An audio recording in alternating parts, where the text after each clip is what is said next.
Okay, so we're back again with another episode of Gardening Up Shop. Episode number, I don't know. Neither does Rohit. So hashtag nobody knows. Plugging my song like that. That's cool. You didn't expect that. Okay, so we're back again with another episode, and this time we're in my car. My favorite setup ever, apart from my office, obviously. And today's topic is again around monsoon, because this is the season of monsoon, and if you're not going to take advantage of it, who will? We are anyways taking advantage of the monsoon. You also take advantage of it. On that note, let's get into the questions.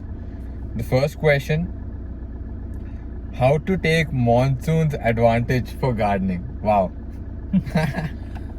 Okay, so coming to the monsoon season, it is the most precious season in among all the seasons. Okay. Because there is plenty of abundance during this season. Like there are new saplings that are growing. There is scope for more water harvesting. There is also a lot of scope for weather control and temperature balance. Mm-hmm. Because you see that sun is fire, winter is water, basically. Right. So there is something. A season Winter called is water or rainy season is water? No, it's ice basically. Okay. Winter is ice, which is more a form of water. Right. So I am making it more easier for you to understand. Right. Monsoon is a perfect balance because there are rarely days when we see this raining entire day.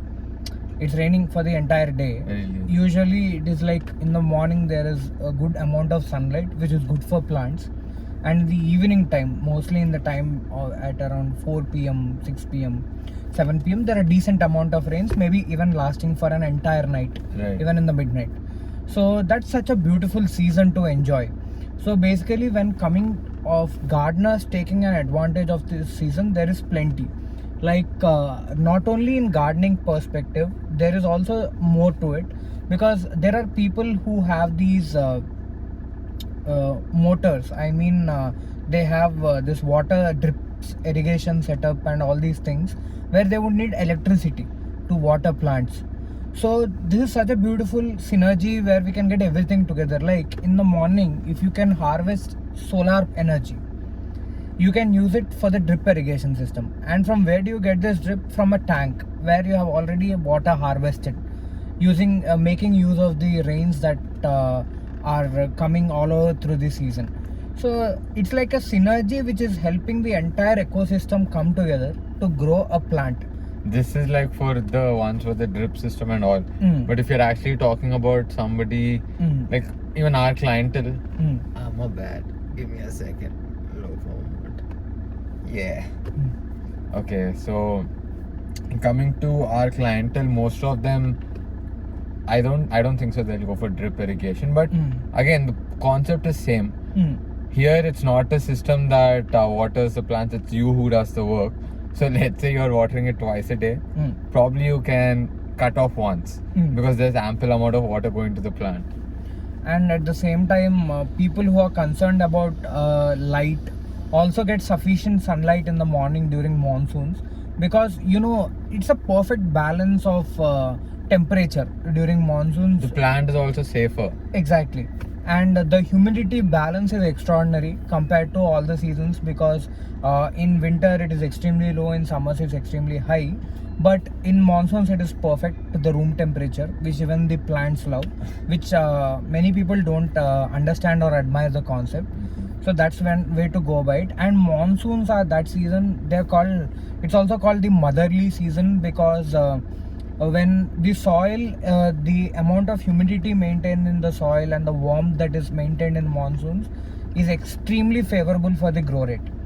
So people who are harvesting or planning to sow seeds in monsoons are the most luckiest during this period between July and August. Usually have higher yield rate compared. We've actually witnessed this exact point during summers. Like every client that we got, they faced the problem of no growth initially because of less amount of water being given to the plants. But whereas now, the recent setup we did at Tanikala Barnigaru's place, I went there the other day to check up on the fabrication, and I was literally surprised because until now I did not see an installation that we did which had such a quick growth. Like the plants were pretty big in a span of 7 or 8 days. They were already sprouting out. So I felt it was really awesome. Even the soil condition, the amount of moist it had, or even the water. I think people might think that during rainy seasons a lot of water can get clogged. We've seen that actually in places, but their setup, it was perfect. There was not excess water. All the excess water got drained out, and also the plant is surviving beautifully. It's like a win-win situation for you. Yeah, and if you have seen with people who have typical red soil, they might have already killed half of their plants because due to poor water logging. So, I think you're shooting a shot at every single client yeah, before they got MakeMeGarden on board. it's okay. It's like people are very much like they're very open to suggestions when it comes to gardening because people are open to surrender their half knowledge about gardening or their Assumptions. their assumptions about gardening. They're quick to burst it and try to learn something new. Admire that aspect of it. So quickly summarizing what we have spoke till now is that you can take complete advantage of summers to your advantage in gardening. First, get your heat conserved. Like if you have good grow bags in place and if you have good soil composition in place, all your heat is trapped in the soil, which will keep your saplings warm. And you have lots of good rains coming in the few more days because there have been some wind disturbances currently. So it has become a little unpredictable, but in the coming days you will have beautiful rains coming. So save lots of water. Don't try to be over smart saying that I need not save it. I'll get it from my tank or from my underground water levels. No, they are not enough. You have to save these water too, and then plant it to your plants. Yeah, but I want to interrupt you there. If any MMG client is watching this video or listening to us, and if we have instructed you to pour more water, we mean it. Your plant is lacking it. We honestly mean it. You don't have to save. Yeah. This advice is for the people who are, pouring excess amount of water. Yeah. So that's one thing. And if you have not started your gardening yet, or you are due to still in the planning process, please don't delay any time further, because if you do it again in 1.5 months or 2 months, you will be disappointed a little with the spring season coming immediately after monsoons in India, especially because it's not after winters, it's basically after monsoons we experience a short spring in India. So be aware of that, because there will be a lot of shriveling basically even before the winters arrive. So you should be a little aware of the proceedings that are happening. So this is the right time. Any day that you're starting gardening, this should be more ideal time compared to all the days. Now is the time. Yeah. Now is always the time. Yes, absolutely. I think that should be a new tagline for MakeMeGarden. Okay, moving on to the second question. If there is excessive water logging, how do I handle that situation? Okay, excessive water logging, as we have spoke about till now, when you have clay, red soil or any kind of hard soil compositions, your soil is logged.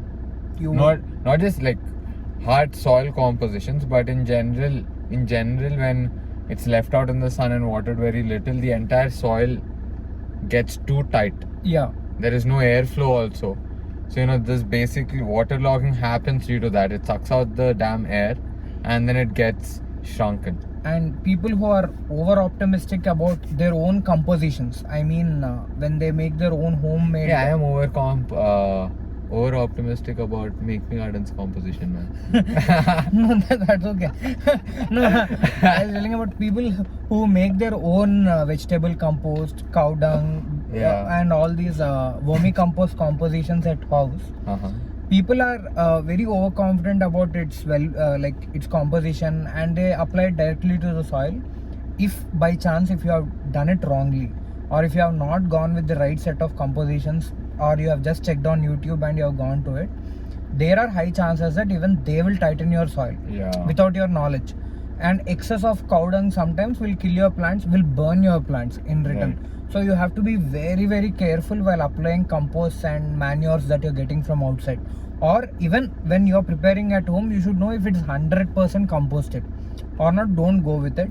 So that's one way. So basically, overlogging will happen with wrong elements getting into the soil, and those tighten the soil on non-using. Like if you're not into you're not watering it, you're not giving it sufficient sunlight, or you're giving it excess of sunlight, it will dry it up completely and your plant will get logged. So when you want to ease it, then you have to do it with utmost patience. Trust me, when it means utmost patience, even we take 40 minutes for a plant to save it. Just to not kill a plant, we take so many measures. So when you're doing it at the first round, you're definitely not going to be successful, because Maybe. because the roots will be entirely entangled. I have handled with more than 100 plants till now, and I have handed them physically. I have taken out one by one from the roots and trying to rearrange them. It's a chaos. So you should be very careful when you are replanting it, and make sure that if it is not loosening the hard holded soil, if it is not leaving the roots, kindly don't disturb it. Have a loose composition around the pot, in the new pot you are trying to put it, and then place it as it When is. he says new pot, like, let's say this is the entire soil and the plant is here. You cut out this part, not the entire. You dig out this part, move it into the new soil, and put it there and cover it up. That's Yes. what he means. Yes, exactly. So when you are doing that, you have to be utmost careful when you are doing it, because even if a wrong step can kill your plant, because there are people who have grown plants which were these small, and they have Yeah, they can't see how big is it. You only shut up. even when they have started growing with at this range, Uh-huh. they have gone beyond 6 feet. They have killed even those plants, because by poorly repotting it. Okay. Because a client will realize it only when It dies. it dies, or when it starts shriveling, or it starts changing colors. People will start getting disappointed with the way they have started it. And it's not like we are losing something that we have invested. It is like a life that is at stake, that we value most in the current times. Right. So you should understand in that perspective. So please be sure when you are doing this, or not, you can always ask us for help. We'll be willing to do it at a very reasonable price ranges also. So that's one way to go by it.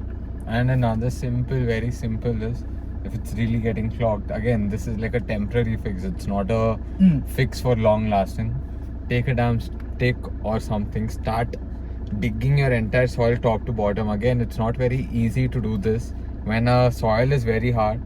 First, again, if you water it and do, your entire plant might die too, because the roots also get soft and stuff.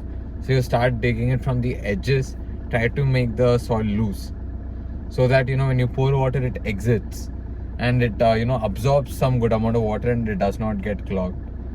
Again, if you are following this method, it will probably work for a while, but depending on the situation, it's most likely to go back to the starting point after a certain point, maybe a week or two.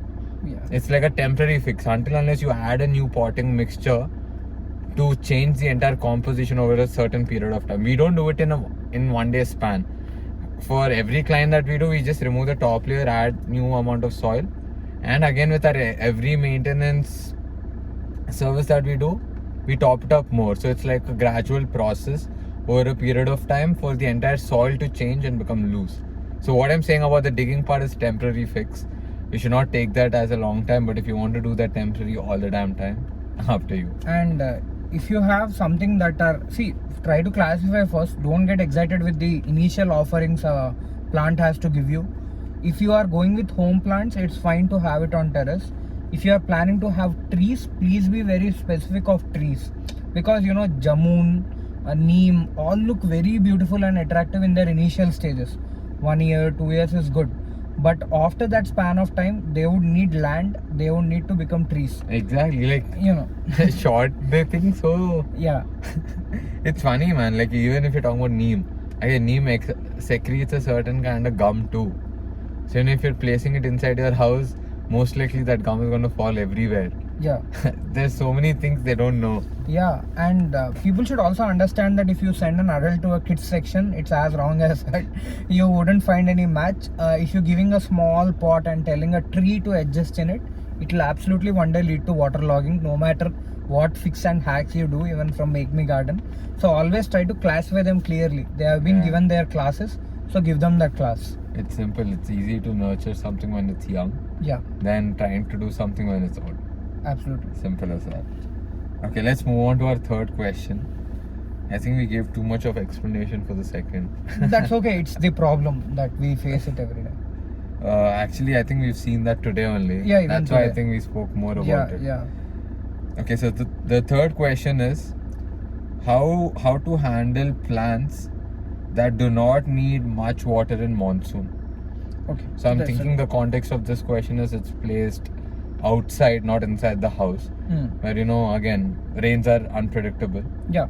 How do There are circles for everything when we do this. When we try to have these overlapping circles, we try to get into a common point. So plants are indoor, outdoor, sunlight based, non-sunlight based, water frequently watering, non-watering. So there are so many types in it. And another one would need the partial sunlight, one would need heavy sunlight. So these are different combinations. You need to get one fix for all these problems. Plants come with so many reminders, so many conditions, but we are very poorly knowledgeable about them that we don't understand that what we have to exactly give them. So basically plants, especially which are outdoor, let's fix this to one category, and other categories we'll explain slowly so that you don't mess up or get confused. So we are talking specifically about those plants which need full day of light and they are outdoor by nature but need little water to survive. Let's believe it's something like areca palm. Areca palm, no matter how big it grows, it takes just a mug of water every day. Let's assume if you give too much of water for areca palm, it's gone with poor. Let's assume there's a condition where there's bad soil, there's no proper drainage system, but still you should be able to handle it and manage it. So when you are doing this, what you have to exactly do is, let's assume plants like areca palm, there are many like which would not need too much of water, but they are outward by nature.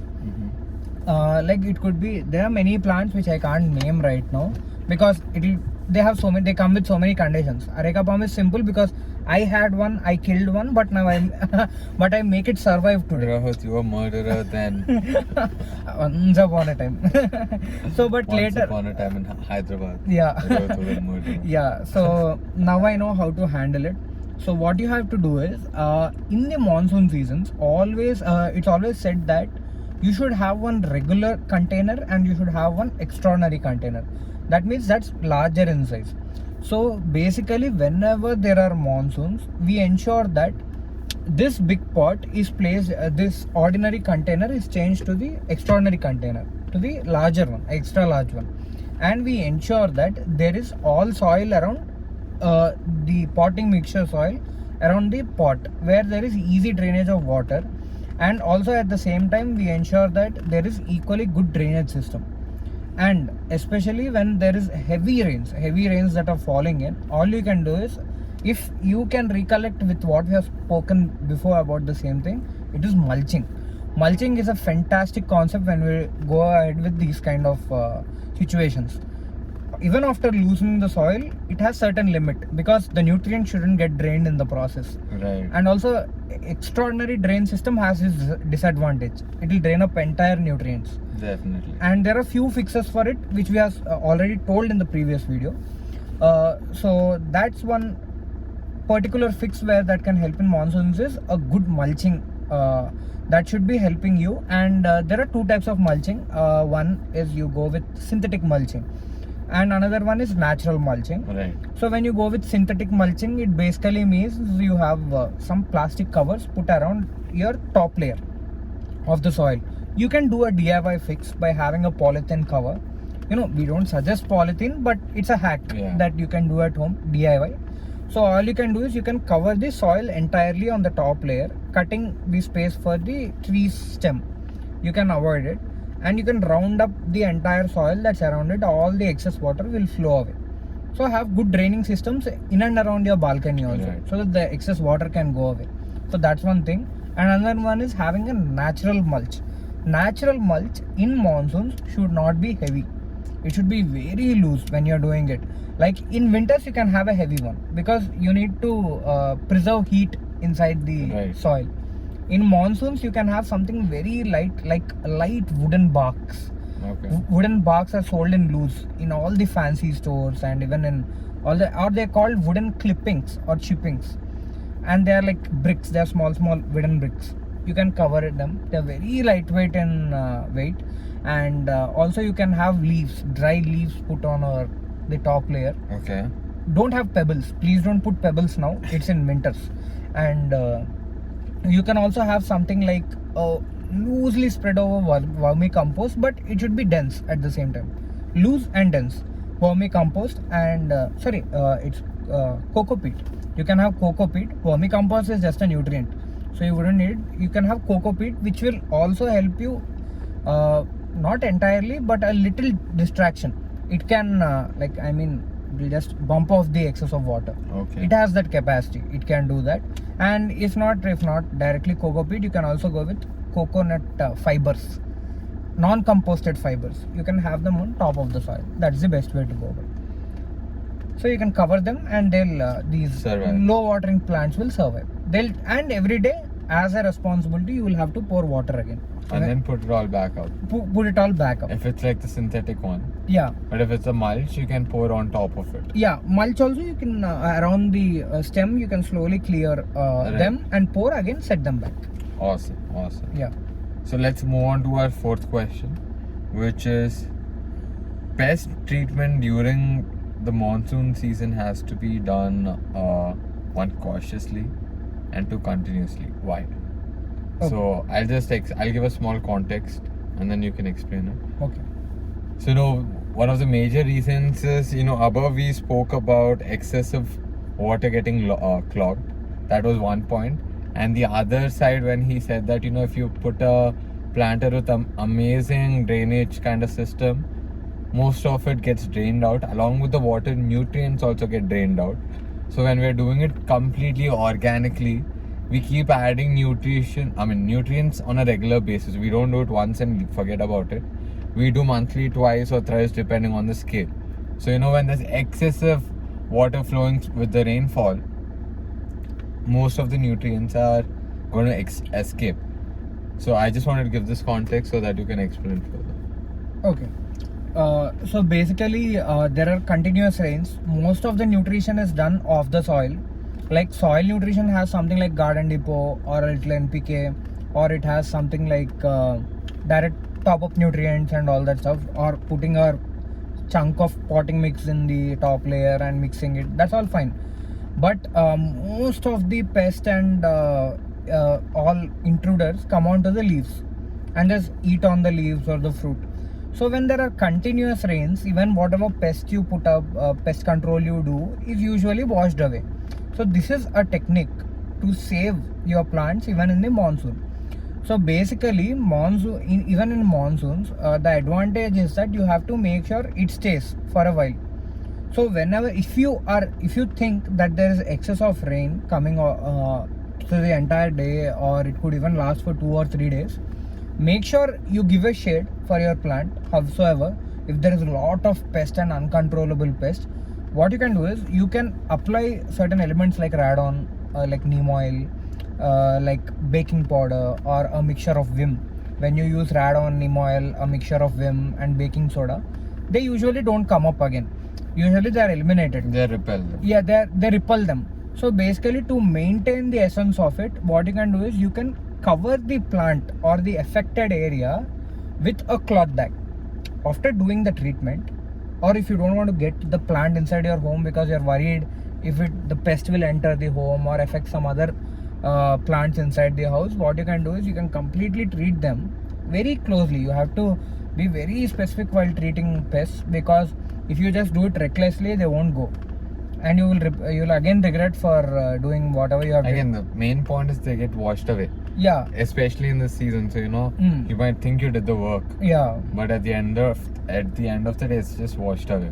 And also by end of the month, it's the results that speak. Right. It's not anything you can hide, because it's something that's very visible. Yeah. If you do it right, it won't be there. If you did it wrong, it will be there. So what you have to do is you can tie that affected area with a cloth bag, and you can monitor every alternate day till the pest is gone. And sometimes there are high chances that if the plant is very sensitive or the root is very sensitive, it will get completely burned away. Just leave it thinking that the pest is gone, and cut off the part whichever is gone, and just dispose it away safely with the bag. Don't use the bag again on different part of the plant. Dispose the cloth bag or polythene bag, whichever you're using, and totally discard Pest it. is something which spreads Yeah. from one place to another. So, you know, if you take something affected and put it somewhere else, it's probably going to get that too. And there are pest eggs which are not visible to the naked eye. They look something like a part of the plant. And you know, camouflaging is a technique of nature. It will make sure that its eggs are in that color sometimes. It notes the spots where even predators cannot touch the eggs. So they plant it that way. So you would not even be able to You differentiate. mostly see it after they're out. Out, exactly. Most of the times that's the case. You only recognize pests when they're either eating up your damn plants or coming out. They're just growing out. Yeah, so exactly that's the way it works. So you have to be very careful when you're doing this. There are very, very, very limited hacks in the market. Most of the elements available are only in the nature, that is neem oil, radon, and there are other few things like baking powder. Some use baking soda, and these all things they put on the plant and they try to repel it. Some people also have some extreme items like rat kill. They even try to use that as well. But that is, you know, Like ant kill and all these things. that's going to harm your plant. And if you're actually growing food which you consume, You also. your food will grow with that substance. So our suggestion is a big no. Yeah, That's it's a big it's no. a big no when you're doing this. If it's an edible, especially. Yeah. So don't go with it and try to be clear. And mostly in the monsoons, you can see negligible pests at times because even they don't survive much on flowing water and stuff. But if there are, But there are certain, I mean, most of the times you might get it. yeah. But again, that's where, you know, the maintenance part comes into the picture. Yeah, but if you can handle it on your own, well and good. You all also know the technique and you can teach another few people whom you know. If not, you can hit up MMG. We're going to help you out. Yeah, we will help you out. Okay, so let's move on to the fifth question. And this one's actually super interesting. One, because you can benefit out of it. It's mostly because you can benefit out of it. And two, because MakeMeGarden can help you benefit out. So, you know, I think I love this question for that reason. On that note, how can I avail the Haritha Haaram Scheme Benefit through MakeMeGarden if I want to get more than 2 plants for a cause? Okay, so recently we had a few people call up us and asking us that they were planning on a blood donation camp and they wanted to have some plants. They asked us for pocket gardens, and I have openly suggested them that as they are doing it for a good cause, spending on a corporate product would be expensive for them. They are already organizing a camp. They are also putting in so much money to get people aboard and trying to do service. Doctors, you know, we have to even pay a nominal fee for the doctors. No matter they come on a voluntary basis, on a goodwill, they pay so much. Right. I know how these NGOs and trusts work. So people they told us that we want to give away some plants. Whoever gives blood for our organization for a good cause, we'll be giving a plant or a sapling or something like that. Then I have spoke with a few officials. I have asked them if MakeMeGarden could take some lead and do it. Then they have told that we will surely get you an association with Lions Club directly, and what we will do is we will give you a direct letterhead for working on it. So what we are currently planning to do is MakeMeGarden will be collaborating with Lions Club for this distribution drive. So people, whoever are willing to get some do some good cause activities, like you're giving vaccination for your employees and want to give them something like a plant, or you're organizing some blood donation camp or food donation camp or something like that where you want to also give away plants, you can contact MakeMeGarden in return for the plants. And when there are more than 2, you don't get it for free basically, but the plants you get are very much medical and are very benefiting by nature.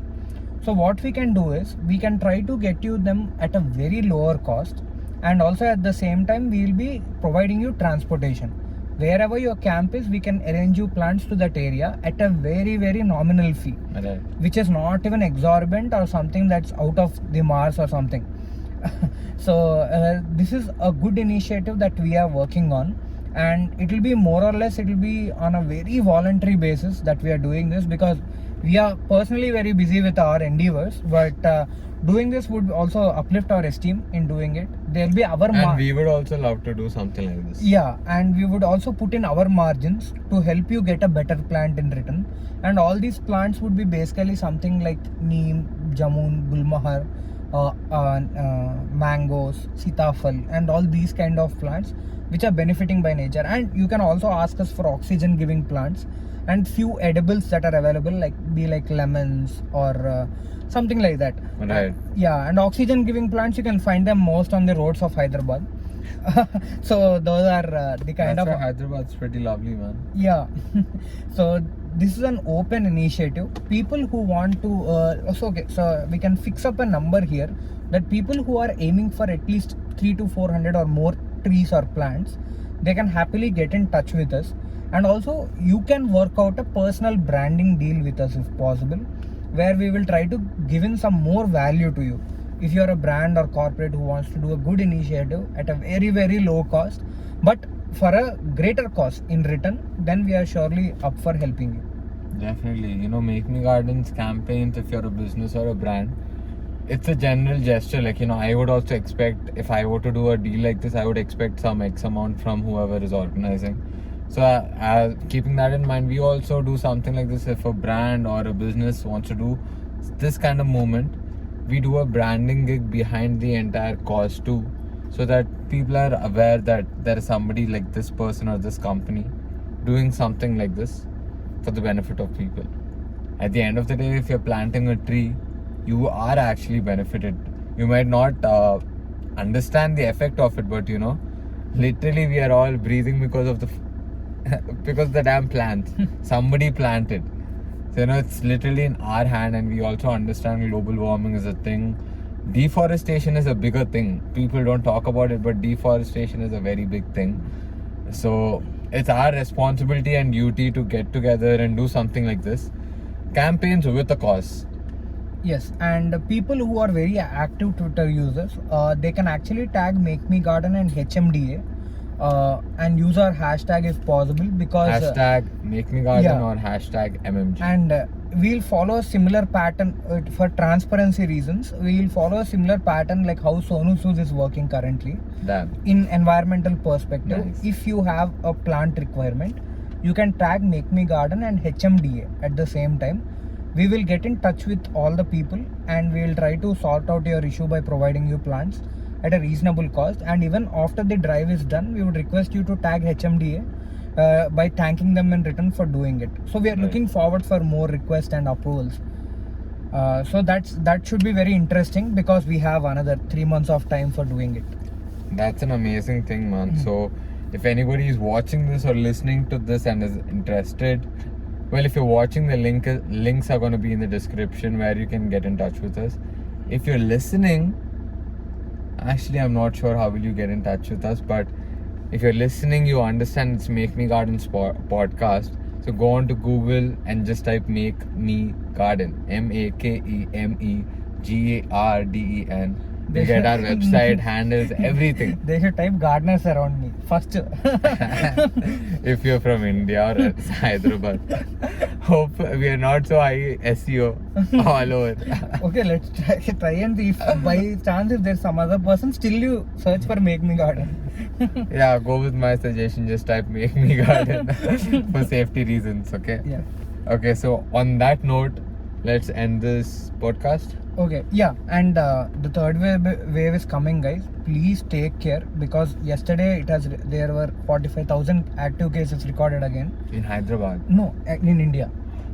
In India. So, yeah, I was about to finish that. So please take care, guys. We are telling you again and again. This is for safety. I have my mask here. Suraj has his mask here. We are just but here. We don't have them on. We are just doing it in a safe place. We have sanitized ourselves. So yeah, we are taking all the care possible. So third wave is a very, very serious thing. Kindly don't go to outstations. It's already been alerted by the tourism department. We don't want revenues. They don't want revenues now. They want you to be healthy first. Then later we all can enjoy. You guys saw what happened at that Kumbh Mela, man. That is like 99% of the people who went there got COVID. So, you know, keep that in your mind. And if you're actually planning, even if you're planning right, go to your local hill stations. That's actually a pleasant thing to do. You can go there for a day and just come back. You're basically in your car. You're much more safer like that than randomly going over in the market. Yeah, please stay safe and wear a mask. We have to promote this concept till the end. Environment is important, our health is important. So parallelly balance. Hey, if we are no more, who's gonna take care of the environment? Yes. Logic. Exactly. Logic. Thank you. Okay, man. So on that note, take care and Yeah. that's it. Wear a mask. Bye bye.